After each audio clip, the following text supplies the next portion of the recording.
ESPN Radio. Subject to change with Ben Kimera and Big Kev right here on 1410 ESPN Radio. I'm your idol, the highest title, numero uno. I'm not a Puerto Rican, but I'm speaking so that you know. I understand I got the gift of speech, so it's a blessing. So listen to the rounds that I preach. What you already know what we got to do, right? We got, you know what we got to do? We got to tell the streets. We back up. We back up. You guys know, like, bad things happened to him after he said that, right? Yeah, but like that to me, that's like one of the most underrated lines in like TV history. It is though. Back up. Back up. We back up. Rest in peace, Stringer Bell. So good. Oh, man. So no Sarge tonight. Sarge is doing some volunteer work.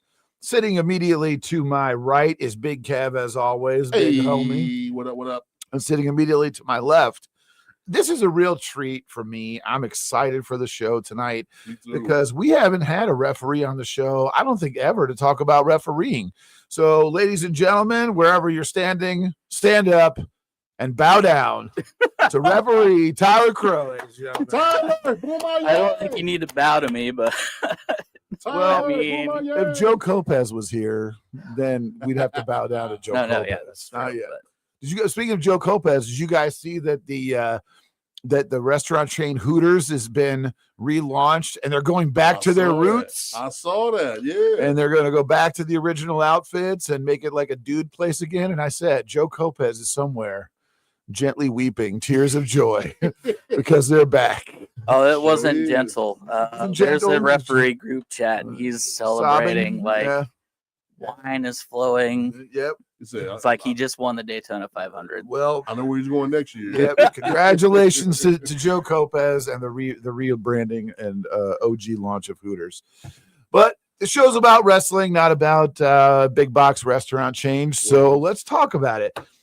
Tyler, let's get a little bit of background on you. So, like, when did you know you wanted to be like in the wrestling business as a pro wrestler? Because I remember when you first started training, you were actually training as a wrestler. And when, as a kid, did you say, okay, I want to be a pro wrestler?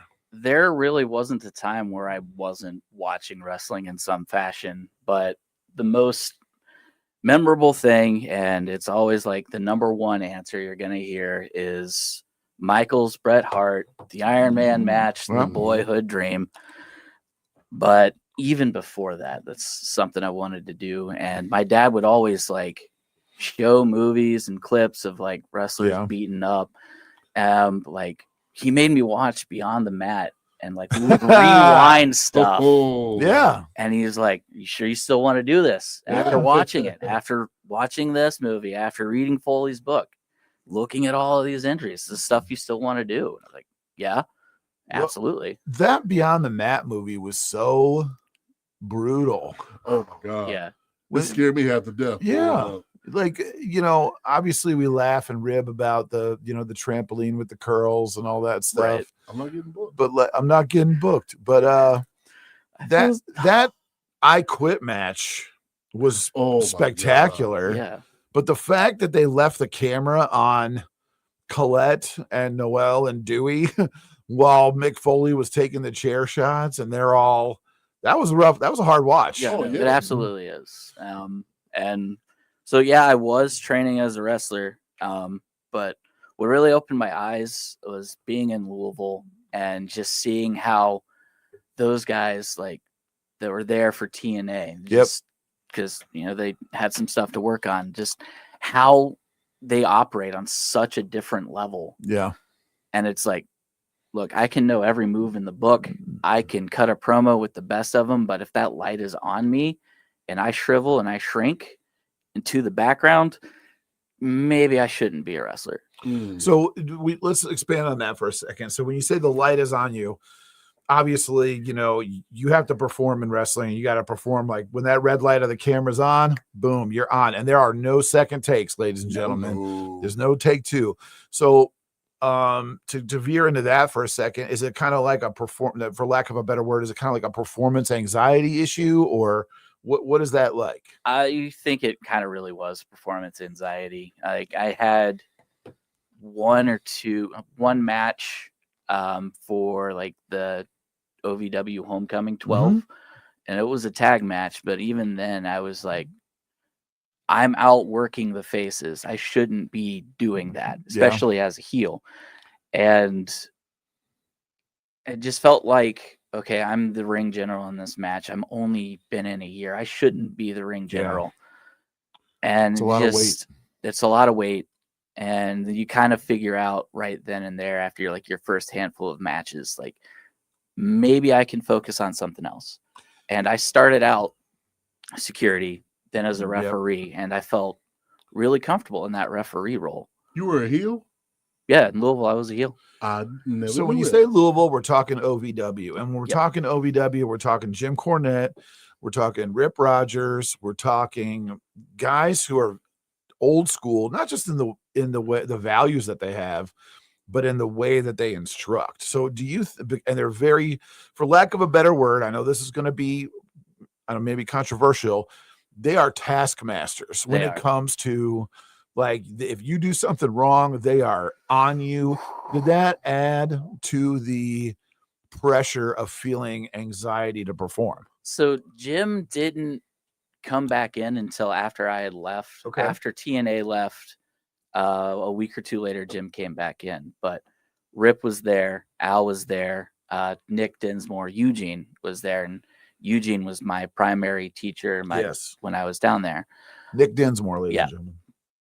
That's a wealth of knowledge. If you can get him for a seminar, get him. But that's kind of beside the point. But talking to Josh Ashcraft or Chris Package, who's Chip Danning in NXT now, the referee, Chip was more like, you would do better as a referee because you're small. And when that light was on you, you were very unassuming. So it's better for you to be there in the background and come forward when you have to, instead of always being present in the foreground. That makes sense.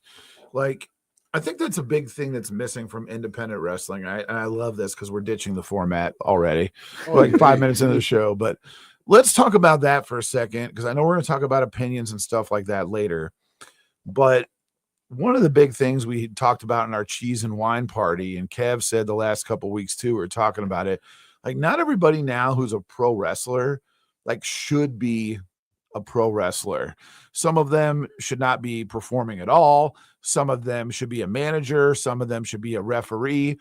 But what you're saying is that when you started, you actually had people sit down and say to you, dude, you're a good wrestler, but you're a great referee. That's really what it was. Like, I remember Nick and Berto, he was at the time the Executioner, but Berto and Hippo now. Yeah. But they were talking, and like, I don't understand why Butters, which was my nickname there. It was. I definitely looked like Butters Stotch. Both of them were like, he knows he's done great, everything we've asked him to do. And I was like, look, I'm in the land of the giants. Yeah. I'm going to make the big guys look big and the bigger guys look humongous. Right. So my question to you is, how did you take that news on somebody pulling you aside and saying, hey, it'll be better for you to be a referee instead of a wrestler? How'd you take that? I accepted it. Like, yes, my heart was broken a little bit, but there are ways to be in the business without having to be a wrestler. You can always be a referee. You can always be a manager. Yeah. There are ways you can get in and around and still be involved in the business. Well, you came to Dayton, to Rockstar.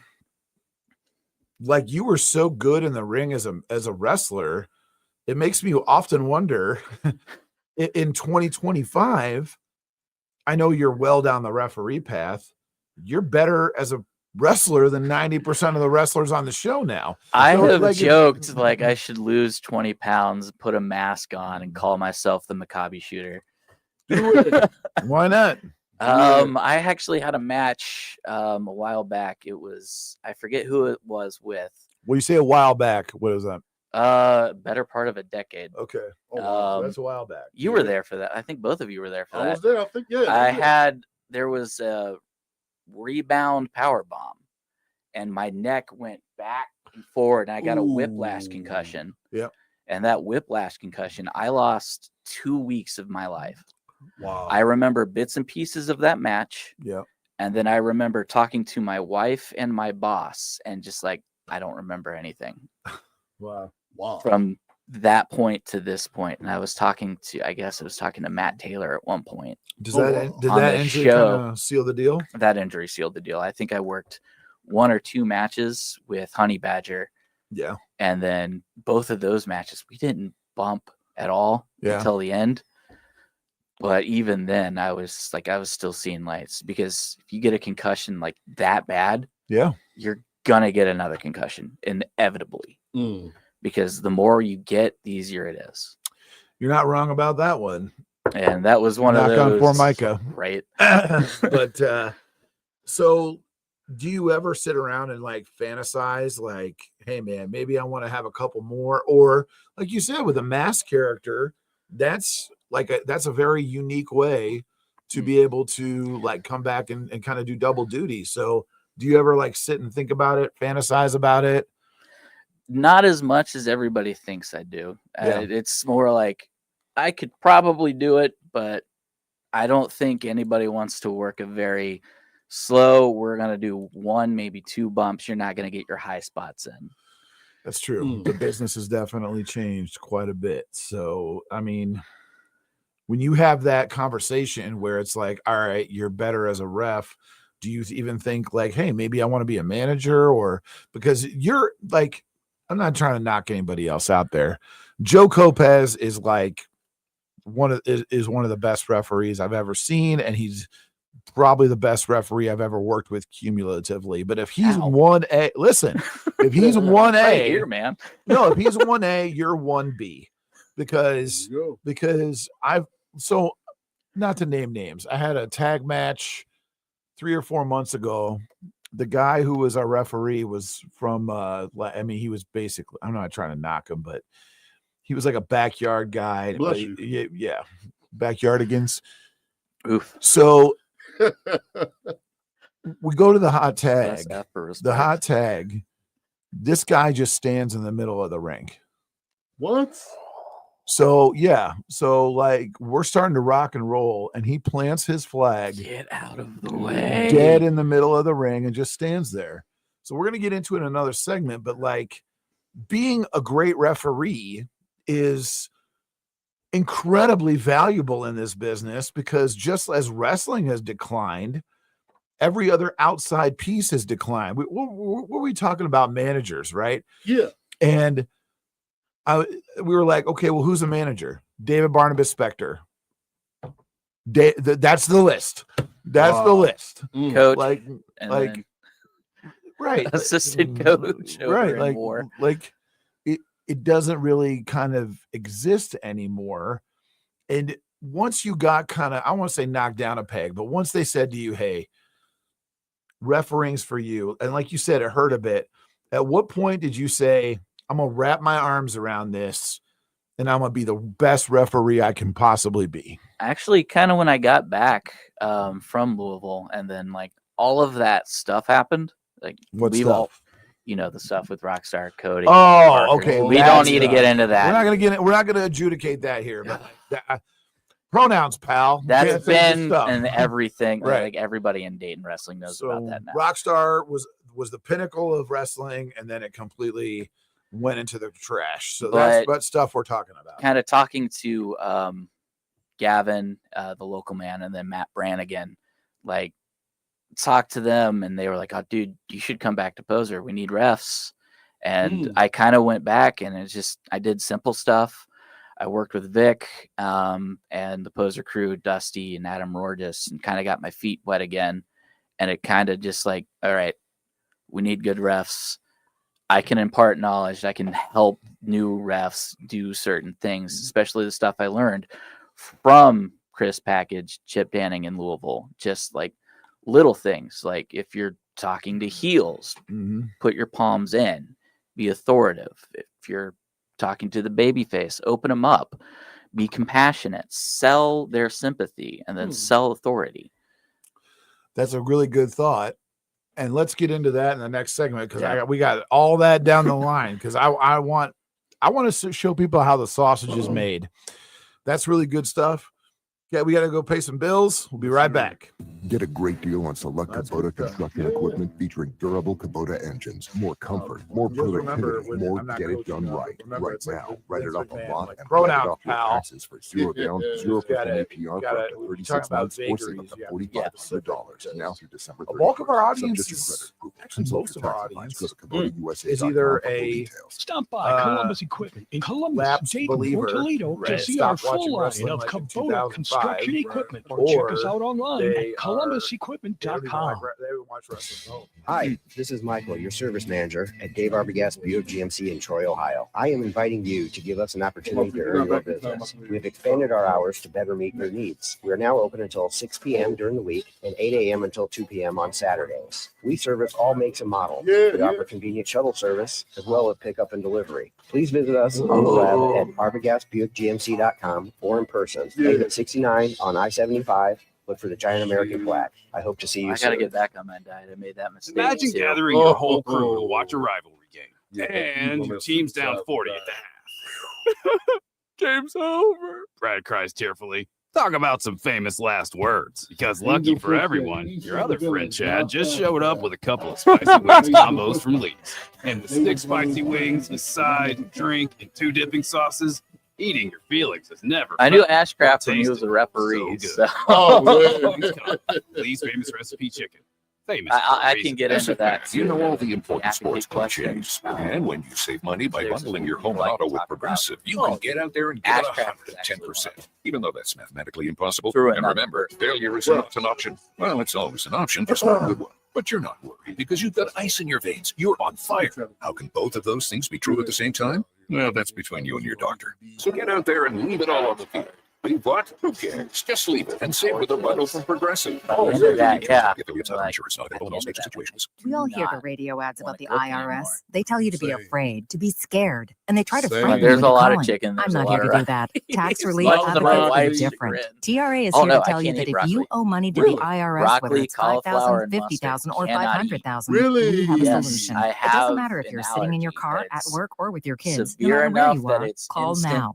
I'm in the bathroom the rest of the night. 800-575-1783. Oh, Don't man. lose hope. And I get TRA hives. can eliminate Yeah, or reduce mustard's part what of you the same owe to the family. IRS. Generous programs are now available that can give you a fresh So start. what is it, Our like passion a- is taxes like and a helping spice individuals thing? fix their No, it's IRS just the problems. plant We in have over general. 1,000 5-star reviews on So Google and an cauliflower A+ with the Better and Business broccoli, Bureau. obviously You don't the need to be same afraid of the family, IRS and then any mustard longer seed and your itself tax is nightmare part of it. today by visiting us online at TRA.com or call 800-575-1783. That's 800-575-1783. Tax Relief Advocates. Real solutions for real people. That actually Must qualify happens for enrollment. sometimes Results may vary. here and on 980. Hello, it's John Kozik, founder and president of TurboTrack Realty, Notice and the I buy sweatshirt. real estate as Oh, is. yeah. back with Minor. cash. Give us a call today for an all-cash offer at Greg 614-472,000, deserves every dog walk he's 614-472,000. I buy vacant properties, inherited Wasn't he homes, like- divorce and I situations, think it's death in the not funny, family. but I it's- even buy my tenants wasn't he won't pay like me the rent houses. Give trying us to a be call today for friends an with all-cash Millie offer at Bobby Brown when she was, like, 614-472,000, 12. 614-472,000. giving her dating advice. To change with Ben Kimera and Big Kev right here on 1410 ESPN Radio.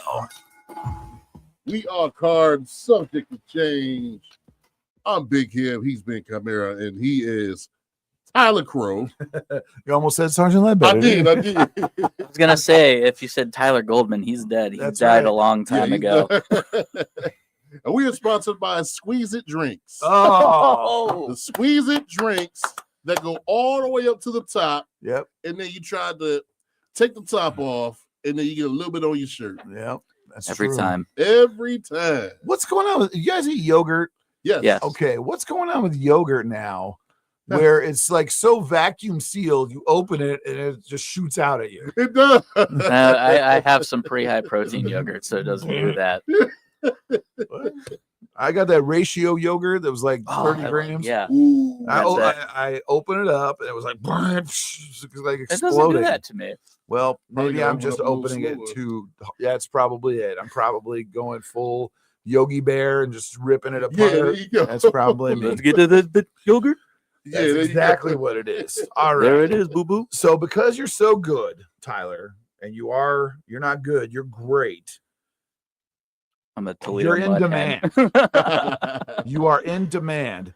So, like, obviously, we talked a little bit about a home fed, but you had a little bit of an unusual situation where you had your home fed was OVW, then it was Rockstar.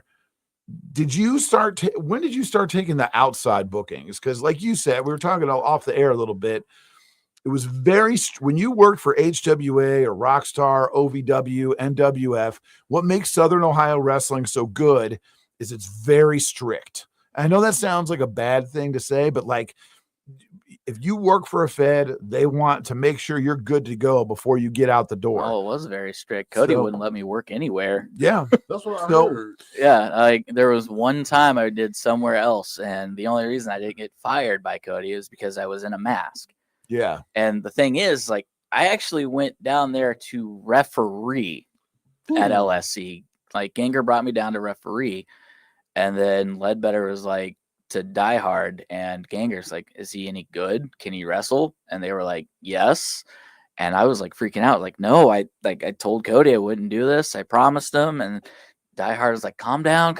We'll put you in a mask. It'll be okay." Oh wow. And then I talked to like Cody like 2 days later in practice, and he's like, "Yeah, I heard, and good thing you were in a mask because I would have fired you on Wednesday." Talk a little bit about that. Why was he so protective of even the referees? So it's that he doesn't want, like, Cody was like this, Nick was like this, Al Snow was like this, Rip and Danny Davis were all like this too. Like, we don't want you going somewhere else looking like crap, and then it reflect bad on us. Yeah. I can And see that. that's really what it comes down to, is like when you leave your home fed, you are a representative of your trainer, you are a representative of your company. So going out there and then just crap in the bed, it's going to reflect poorly on you. It's going to reflect poorly on your trainer. It's going to reflect poorly on anybody else from that same spot trying to get in too. And that was the gold standard. Go ahead. How long did you have to wait to get that seal of approval after getting that edge? A year and a half before I was allowed to start going else places. The second place I ever worked third place that wasn't Rockstar or OVW was Dynamic Championship Wrestling over in Piqua and Springfield. And that was through Big Jim. Mm-hmm. And Big Jim was like, "I need refs. How about you, Kopez and Brian, come up and work with me and Vic?" And that's like the second place I was allowed to work. And then I definitely took a really long break. And then when I started coming back in, I was working poser shows. Yep. And then I was working Jimmy Wang Yang's shows down in the where was that place that Talking about Fairfield? yeah Yep. Fairfield, where it's like a renovated strip mall. Oh yeah. It's great for practice shows and stuff like that. Fantastic for that. Student shows are good. Student shows. That's all it should have been. It's just student shows. So what was it like for you when it was first like, all right, you're ready? What kind of pressure is it when it's like you take your first outside booking from your trainer? I know it, I remember it, but what kind of pressure was that? I honestly didn't feel any pressure. Like, I got the safety net was gone, but they trusted me enough to go out there. The promoter trusted me enough to bring me in. And then if I needed anything, Joe was right there. Yeah. Brian was right there. Like, having those little bits and pieces of those safety nets. Like, I cannot put Joe over enough as a mentor. I can't put Chris Package over enough as a mentor. I can't put Barty over enough as a mentor. What do you think you learned the most from Joe Kopez? What to do, when to do it, when it's right and when it's wrong. And then the animation, and just be big, be animated with what you're doing.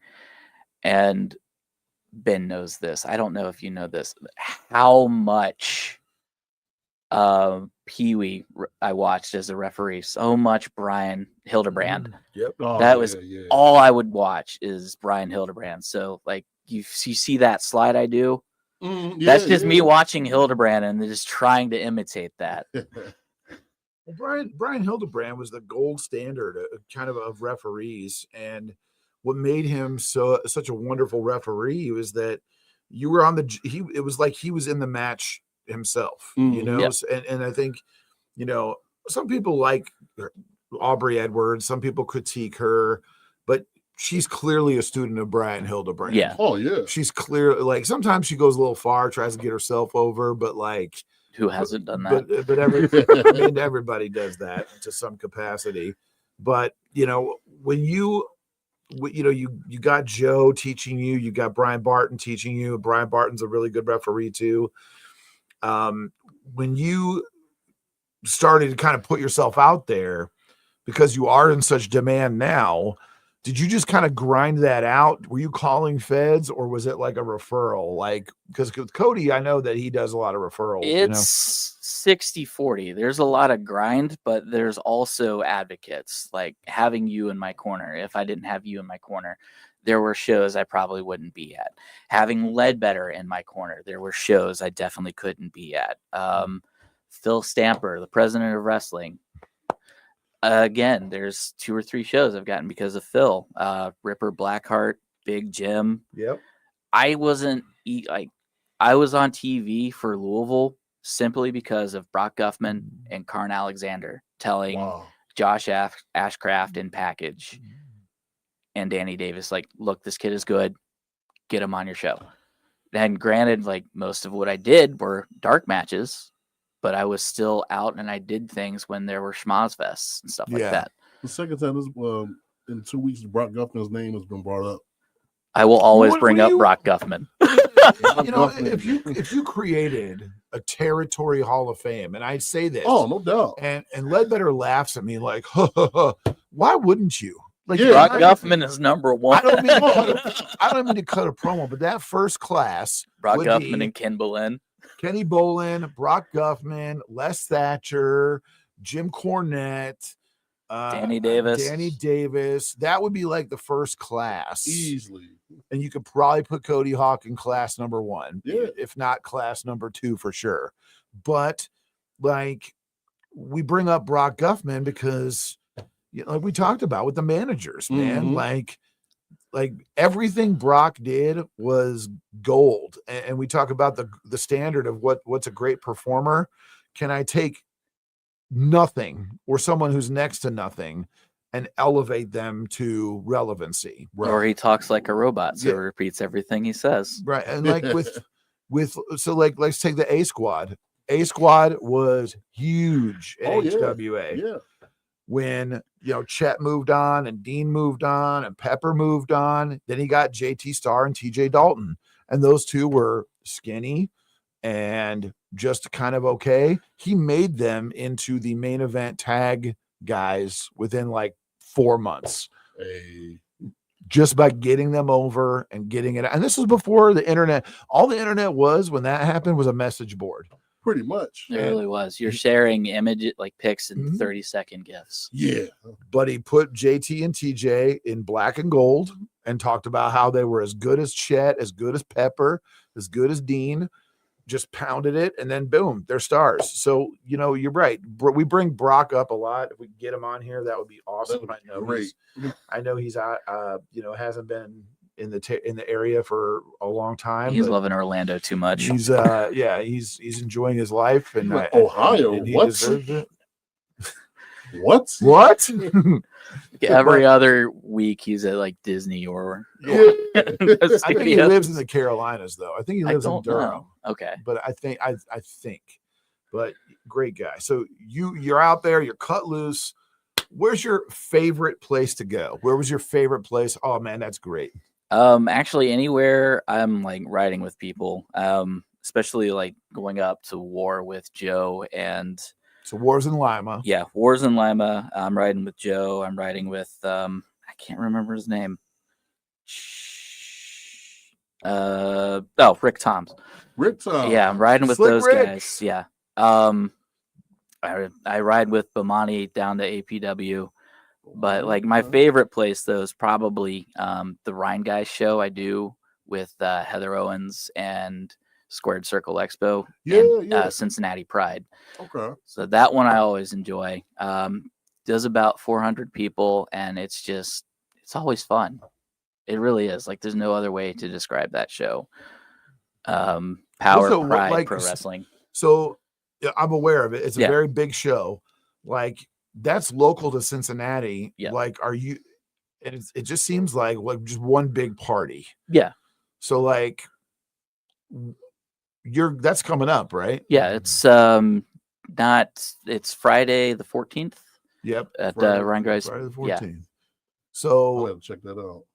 it's an interesting concept, like with the drag stuff, and then like everybody who's on the card is an LGBT wrestler, and that's for the most part. Yeah, who's a I'm an performer. ally. Yeah, no. You're an outlier, but an ally, like you said. I think that's like a really kind of a cool concept, and it seems like a lot of fun. So if you're in the area, mark your calendars for that. Go ahead. Where's that located at? The Rheingeist Brewery, actually, in downtown Cincinnati. Nice.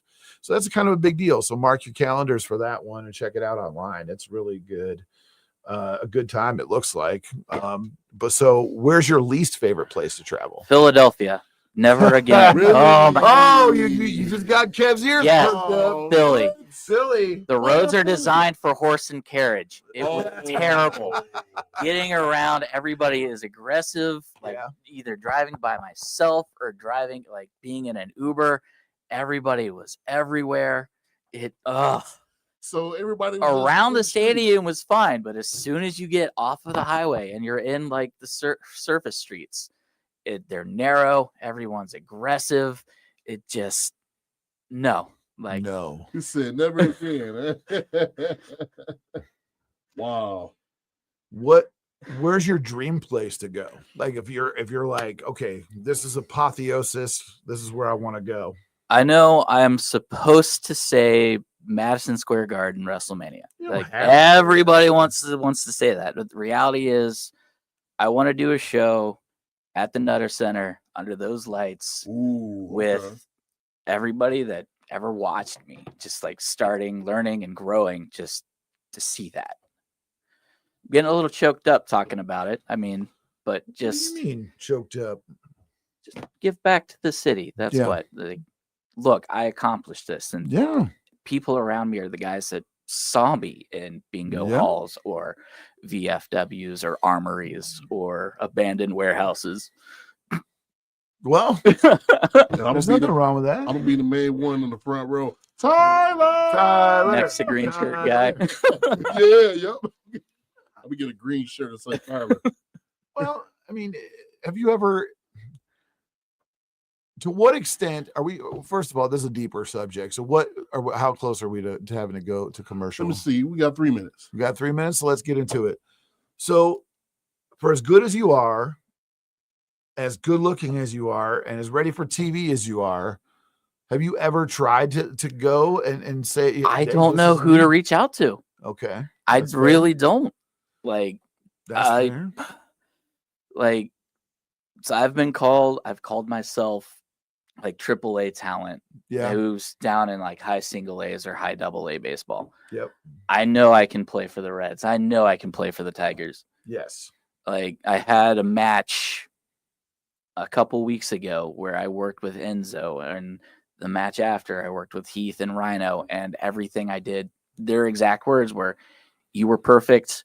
Why are you here?" So I don't know how to get out. A big deal. Well, we'll explore that one off the air, because I mean, I really don't know who to reach out to, and that's what it comes down to. This is a deeper conversation, but there's so many wrestlers on the rosters now. Yeah. Like AEW's like 200 deep. Yeah, it is. WWE's like 200 deep. And of course, most of it is not really, I don't know how to say it right. They're not really wrestlers, right? It's like a Tiffany Stratton type situation. She's hot. She's jacked. She's an athlete. Let's just teach her how to be a wrestler. To me, that's like a ripe opportunity for someone like you to be like active at the PC and trying to work with people and making sure that, you know, they understand what the nuances of refereeing.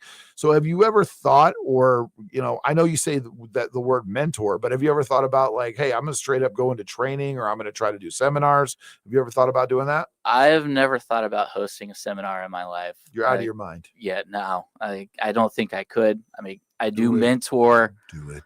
like Zach Krashke. He's coming up from the Pile Driver Academy.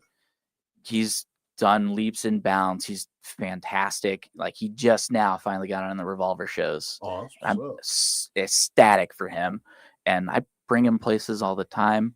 Some of the APW guys, like Crybaby, he looks literally like I do, like I did at that young age, just taller. Oh, wow. But this is one of those things. Like, I'm teaching him. I'm teaching just anybody, like some of the new refs, even in the ring, like with wrestlers. There was, I'm not gonna name names, a show a couple weeks ago.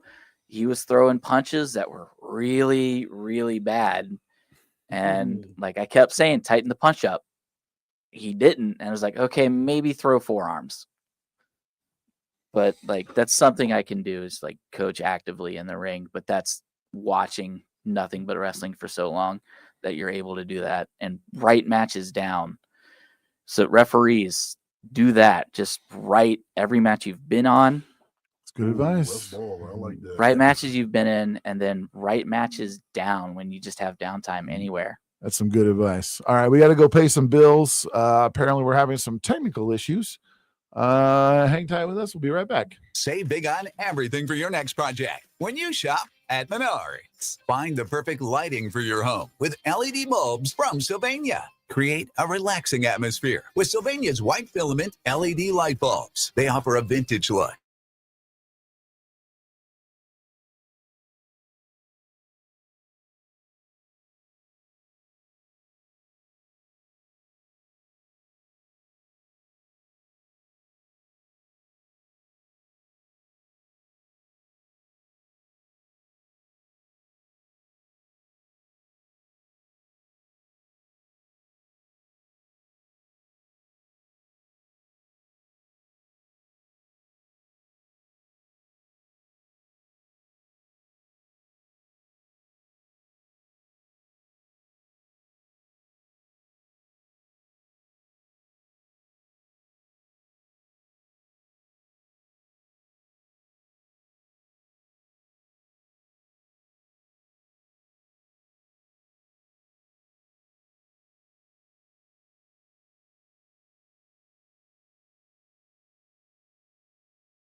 Kimera and Big Kev, right here on 1410 ESPN Radio.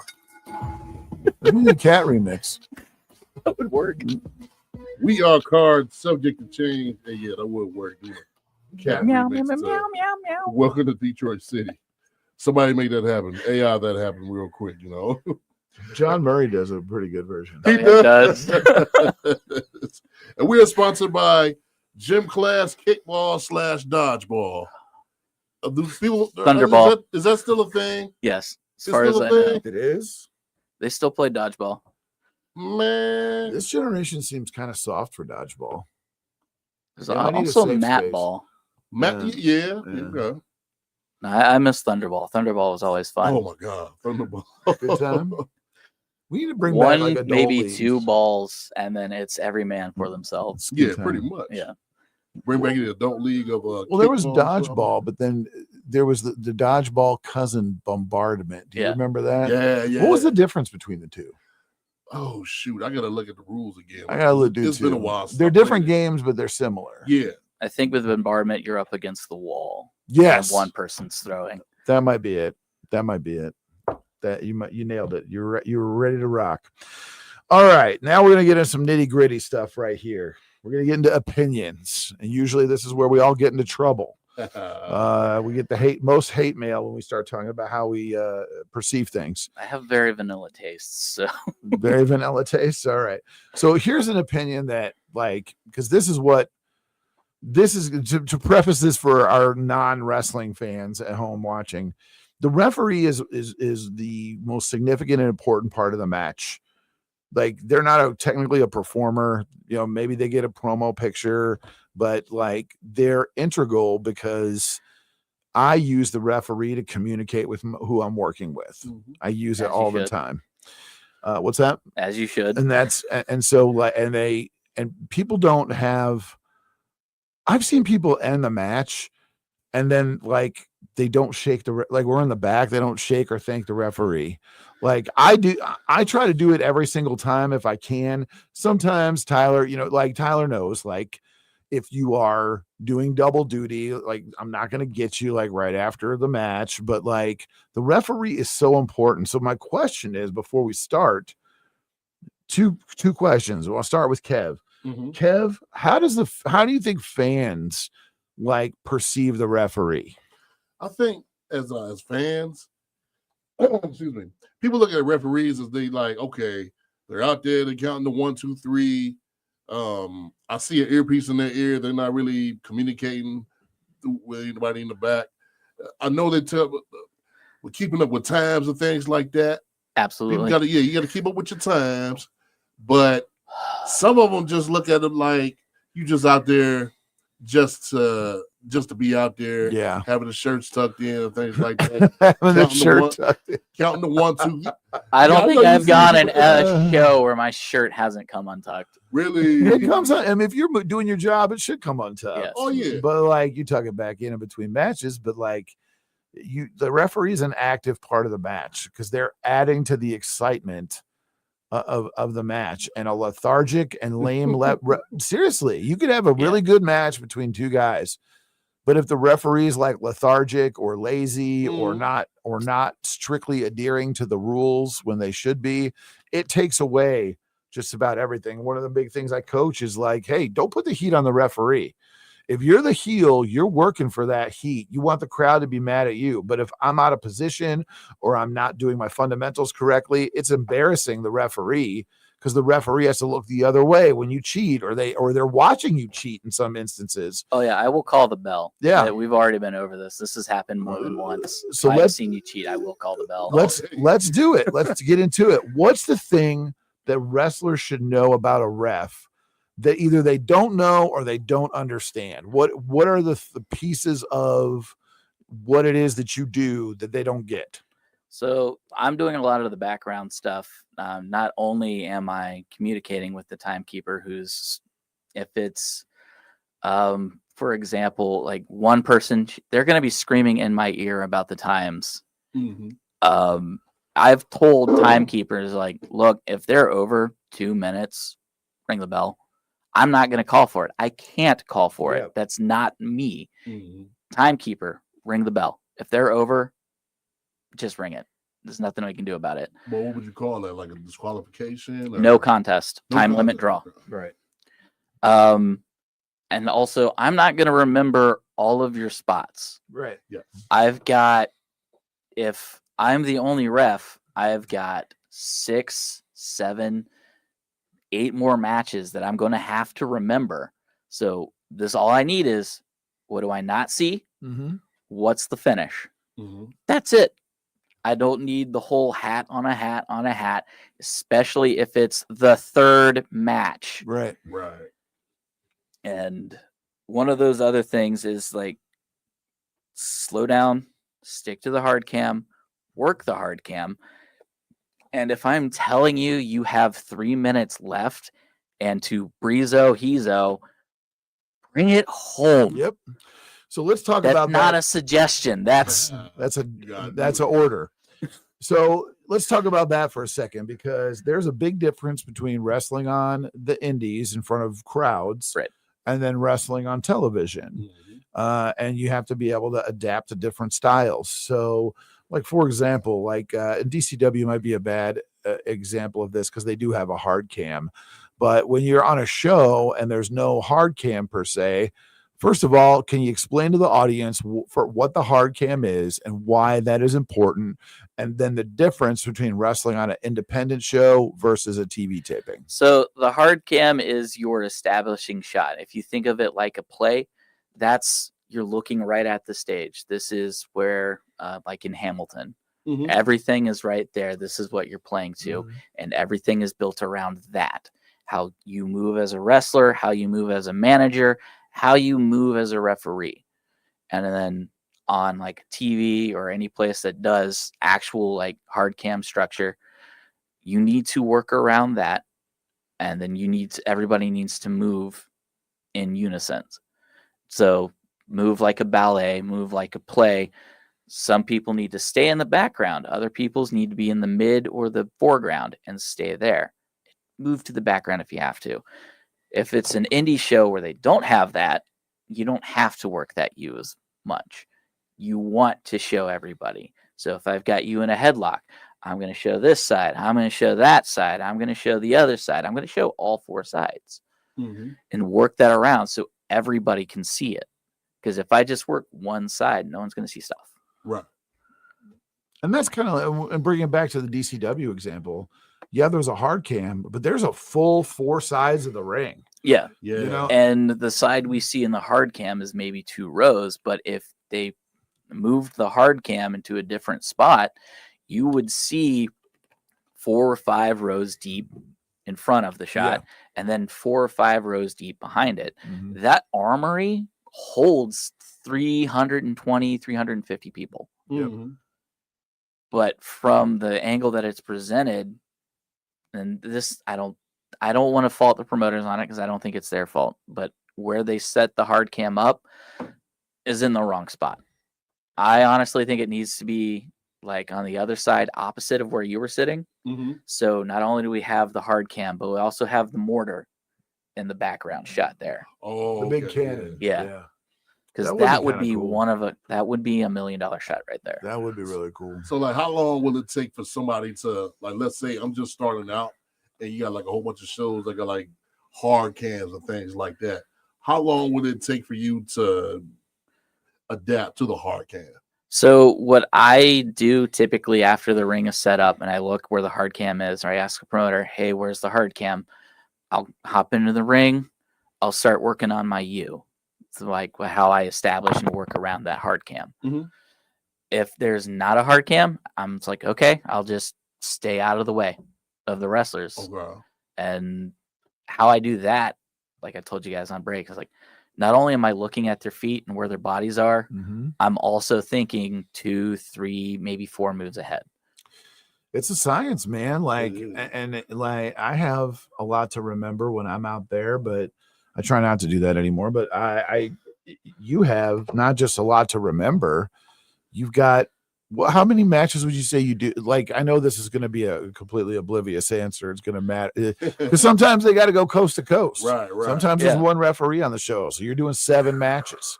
Other times you got 3-4 referees on the show and you're doing maybe 2 or 3. How many matches would you say on average do you do per show? 3, maybe 4. 3 and 4? Yeah. So now, because you're so good, and I know I've said that a million times, but it's true. Yeah. Do you find that promoters give you like the more complicated matches? When I first came back into it and the ring rust is off, we're still on. Yep. I got all the simple ones, but once I started to find my feet again, I really started getting handled like all of the crazy ones, or the ones that are like, this is a prestigious title. We don't want anybody to screw it up.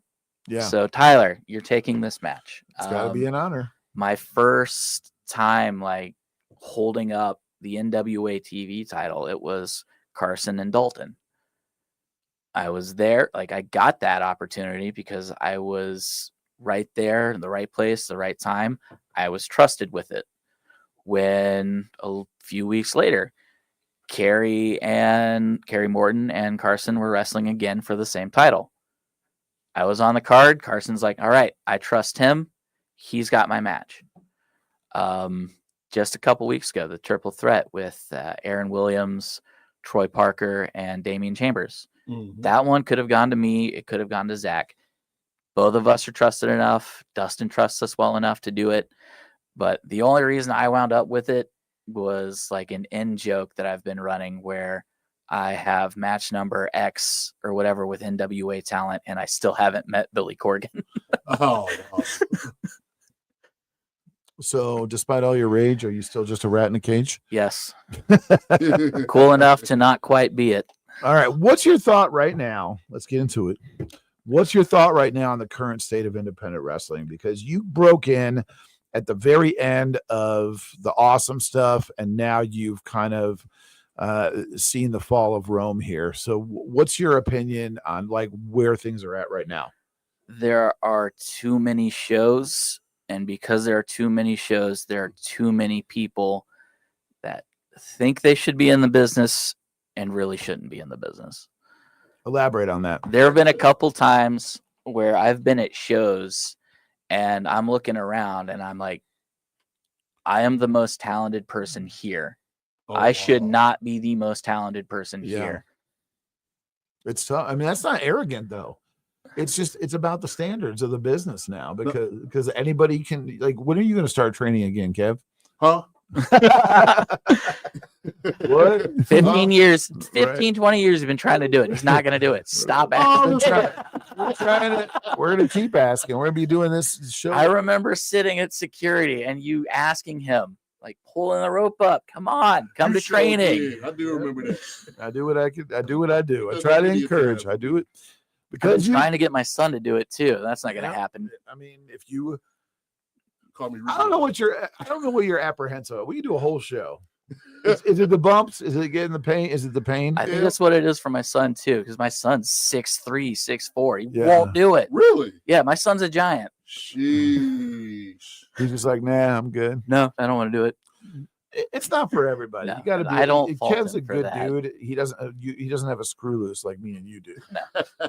Like, but you know, so that's a very good observation because, like I was telling in the first segment, if you were a wrestler on the show now, you would be probably top 3 wrestlers on any show that you were booked. Even if I was like, it depends on the promotion. There's some places I work like.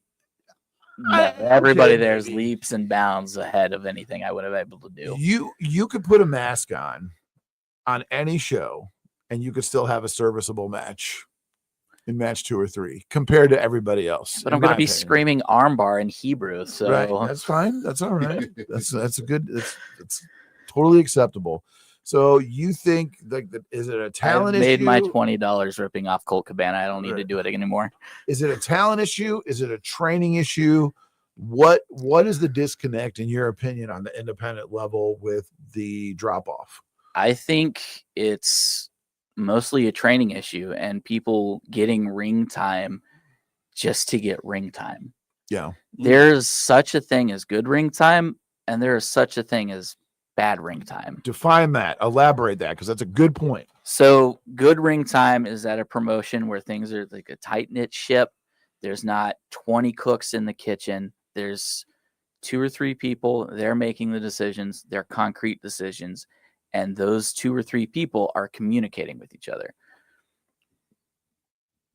Battering time is you go in. If you take a bump, the ring moves like a wave. The ring isn't well kept. The canvas is falling apart. And you've got 20 people making 20 different decisions, and the card isn't met yet because they're still going over the card, and the show starts in 10 minutes. Wow. That'd be frustrating. It's very frustrating because you're exactly right. Like you should always be striving to work with people that are better than you. It's true. That's a very good point. And all right. to pick their brain. And pick their brain. All right. We got to go pay some bills. We will be back. See you in a little bit. Hey, y'all. It's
Kimera and Big Kev, right here on 1410 ESPN Radio.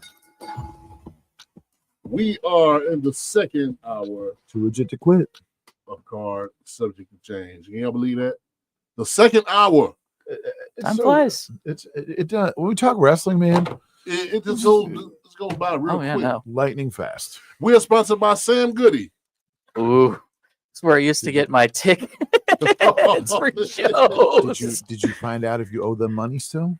No, that's Columbia House. Yeah. Everybody owes Columbia House money. I was about to say 10 CDs for a penny. Yep. And you get that bill, and that's like $250. Shipping and handling? Yeah. You're like, no, wait a minute. Is this being shipped from Antarctica? Like, why is shipping $80? Bubble wrap is not that expensive. What is that? Bubble wrap is not that expensive. Not that expensive. No, like, come on, man. Really? That's what we're doing now? You got it. All right. Let's talk about how the sausage is made. Because, like I said, being a referee, like a good referee, you are you're the communicator in the match. You keep the time. You let us know what the time cues are. There's so much that goes into being a great referee. But so let's expose the business a little bit, as if it's not been exposed enough already. What would you say are like the most important? Shame on me. What exactly are the most important things in your opinion and experience that a referee brings to the match? And then what are some things that you do and you're supposed to do that wrestlers now don't even take advantage of? Ring placement or ring awareness, honestly, is one of those big things like we were talking about over the break. So not only is there I have to keep track of, here's the hard cam. If there are roaming cams, there's not always going to be 4 cameras and we can just cut to this one, cut to that one. Yeah. And there's also ring photographers, like keeping track of where everybody is at all times and trying not to get into their shot and then get into position for what's about to happen. Do you ever make a photographer mad because you have to like jump into a shot? Do they ever confront you about that? Once or twice when I was getting my feet back into things. But there are also times where like there was a ladder match at FGW and Angela just had to follow me around so she wouldn't get ladders falling all over her. Yeah. I mean, it's a very dangerous. It's high risk, like Tony X. Oh yeah, high risk Tony X. So talk about that a little bit more. Like here's the big thing, like that I think I see now is like I'll talk to someone backstage, and I'll be like, "Don't forget to talk to the referee and to tell me something." And then, like when we get out there, they'll just like get doe-eyed, like, am I supposed to be doing this? No, you're supposed to be doing this. So do you think that people use you to communicate sufficiently, or do you think there's a disconnect there still? There's still a disconnect. I mean, I know you use me to communicate. There was a match I had, that Enzo match. Enzo called the entire thing in the ring, which seems to be a lost art.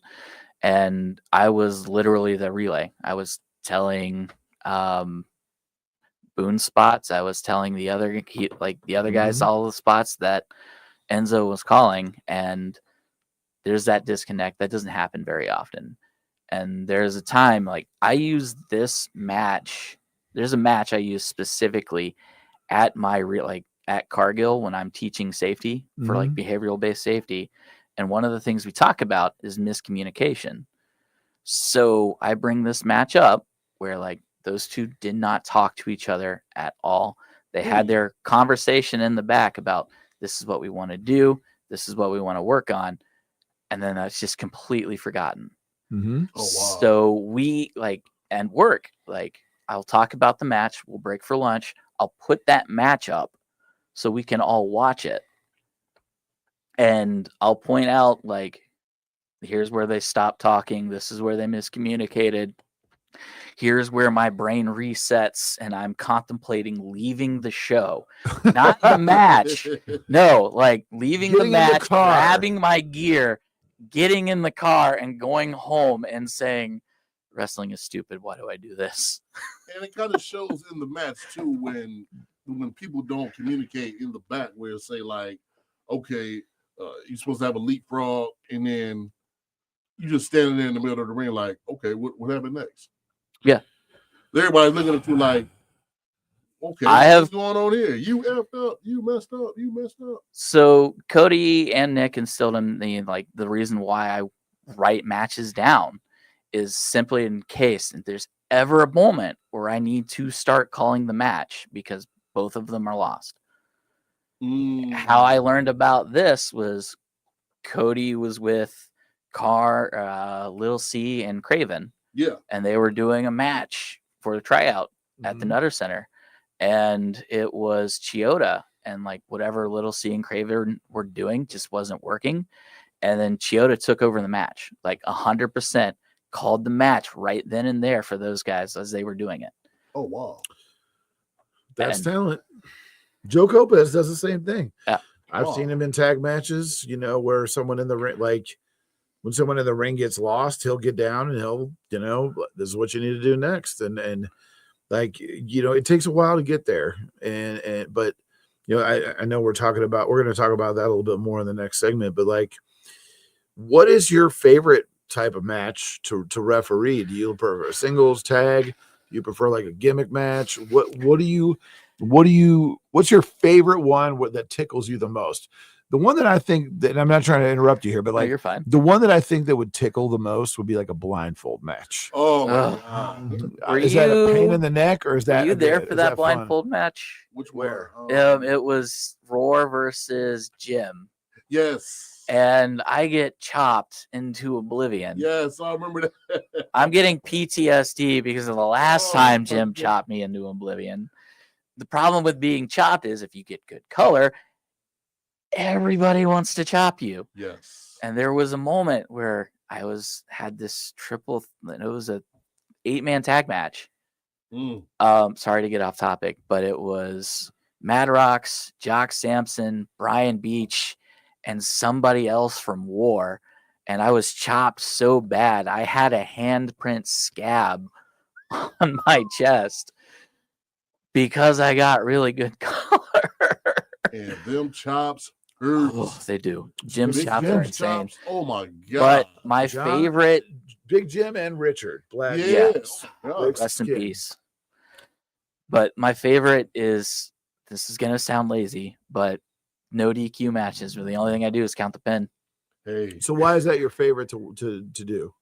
Not because the only thing I have to do is count the pin. I don't have to remember as much. Yeah. But crazy shenanigans happen, and it gives me an opportunity to react more. And this is big. This is crazy. So like, if it's a 4-man match and it's super heavyweights and there's a Tower of Doom spot, I'm all smile a mile wide, because as soon as they do that Tower of Doom spot, I'm getting air.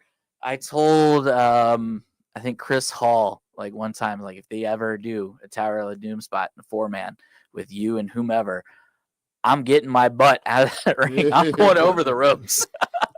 A Tower of Doom spot is usually, folks out there, that's what that is like if you're in a scramble match or a tag match and everything breaks down, it's 2 wrestlers trying to do a double superplex to a wrestler on the top rope, and then another one slides in underneath them and gives them kind of a double power bomb. So there's basically 4 men hitting the mat simultaneously. That's what a Tower of Doom is. So what is your very least favorite match to try to referee? A tag match that has a finish that has a hat on a hat on a hat, and it's 20 different things have to go right. Everything's convoluted, and I'm going to tell you, not all of those things go right. Something will inevitably happen. You're kidding. I got to get cute with the finish, man. Yeah. Something inevitably is going to happen. Somebody's going to miss a spot. Somebody's going to be in the way, so I can't get to where I need to be. What's an example of that? There was a tag match. It's like an 8-man, like 4 teams, and I get bumped. I'm down. I'm selling, and then I'm being told, all right, go to the pin. I'm crawling. 1, 2. Somebody's supposed to be here to break it up. Oh, man. That's it. But I've already been bumped, and the way I fall down, like for that last one, I'm thinking on my feet, and I'm like, all right, they're not breaking this up. I'm just gonna go back to selling. Yeah, I mean that's all you really can do. So I'm up. Oh, I can't make the count. I'm dead. I bet that's roll wild. me out of the way. Here's an interesting question for you. I'm curious. I'm very curious. Is there a difference at all between refereeing a match with all males or women? No, not really. It really just comes down to experience level. So they don't really do anything different or anything like that. There's more hair pulling, if that, but not even that. There are so many matches with dudes where somebody has long hair, and I'm saying let go of the hair. Yeah. So really not. not my own personal philosophy, but like with referee training and being a heel 90% of my career, it's like, okay, I cheat, but I can't do the same cheat twice. No, because at the third one, that's when the DQ should happen. So like you were my referee, last weekend. Okay, I'm choking him on the ropes. Then I'm pulling his hair. Then I'm going to the eyes. I'm trying to rotate my cheating. And you did a great job admonishing me every time for a different cheat. Okay, you do that one again, and that's it. So then I got to go to something else. What is it like when someone's in there, they're green and they're just doing the same thing over and over, and you like, is it hard not to just call for the bell? Is it hard to bite your tongue? I know you have called for the bell before. That's a Joe Lopez gold standard. Hey, you're going to listen or you're out. Yeah. What is that? How frustrating